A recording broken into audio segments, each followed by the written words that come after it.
I rise to give my very strong support for the fiscal year 2027 Commerce, Justice, Science Appropriations Bill. The bill before us today is fiscally conservative by right-sizing federal agencies and refocusing programs and operations on their core missions.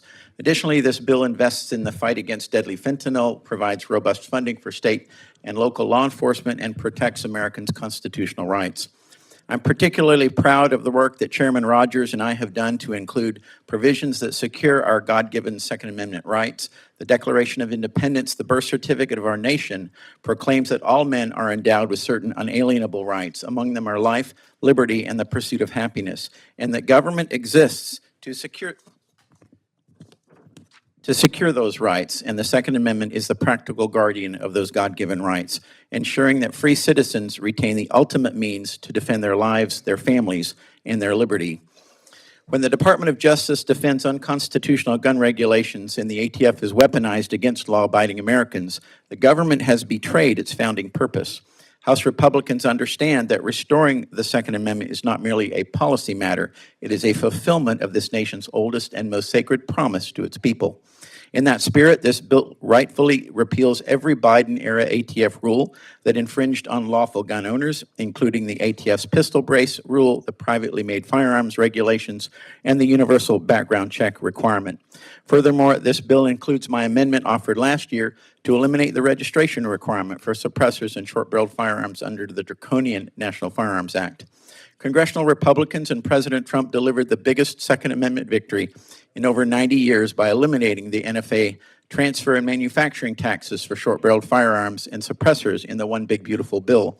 Now, our intent behind this action was to remove both the taxation and registration requirements for these firearms. After all, those two requirements are inseparably linked. Without the NFA tax, there is no foundation for NFA registration. Unfortunately, the DOJ is currently ignoring this congressional intent and defending this NFA registration in court. While litigation is ongoing, American tax dollars should not be used to fund invalidated NFA requirements. Simply put, the National Firearms Act has unjustly subjected American gun owners to unconstitutional infringements on our Second Amendment freedoms for over 9 decades. When I came to Washington, I promised to not only protect my constituents' Second Amendment rights, but to restore what has been lost. In addition, this bill takes meaningful strides in reforming and reducing the size and scope of the Bureau of Alcohol, Tobacco, and Firearms. The ATF has long operated as an agency at war with the very industry and citizens it regulates. But now, I must commend President Trump for the new leadership at ATF, which gives us hope, and I appreciate the newly Senate-confirmed Director Cicada and the new Chief Counsel. This bill would impose lasting cultural and operational reform by refocusing the agency's resources on genuine criminal enforcement against violent criminals rather than regulatory harassment of law-abiding gun owners and federal firearms licensees. The FY27 CJS bill cuts the ATF's budget by $285 million, representing an 18% cut from fiscal year 26. This bill also includes important policy riders that would shut down the ATF's $1 billion-plus record gun registry, prohibit mandatory background or buyback programs, and defend red flag laws. I was a proud champion to a provision in the bill report that codifies President Trump's FY27 budget request for a $1.4 million to establish the Second Amendment rights section within the Department of Justice's Civil Rights Division.